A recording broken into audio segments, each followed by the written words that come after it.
Leader আসসালামু আলাইকুম। হ্যাঁ, কি অবস্থা? এই তো লিডার আসি, এইখানে তো আরেক ঝামেলায় পড়ে গেছি। কেন, কি হয়েছে? ওরা সবাই যায় নাই? ওরা সবাইকে ফাটাইছেন যে, ওদেরকে তো বর্ডার এই ফার থেকে ফার নিয়ে যাওয়ার অবস্থায় তো আবার ফারলাম না।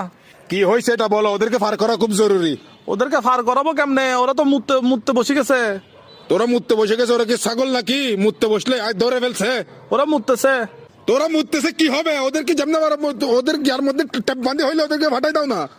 আমি ওই তো আর্মি আসার আগে বর্ডারে ফার থেকে ফাটানোর কথা না, ওই ফাটানোর সময় ওরা মুততেছে। তো মুততেছে কি, মুতা হইলে ফাটাই দাও না।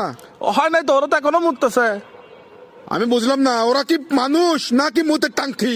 এই তো ওরা এই ফাটানোর কথা, এখন আর্মি আসিয়েছে, এখন তো আর ফাটাতে পারবো না, ওরা এখনো মুততেছে। তোর ফাটানোর মার বাপ, তুই ঘরত ফাটাই দে, ভয় কিনে রে সুদানের ঘরত ফাটাই দে, মামলা খাই জেলে ঢুকুক বইছ। ওরা মুততেছে এখন। তোর মেয়ে যা, তোর মুতের মার বাপ দেখেন মুততেছে। যা, হলো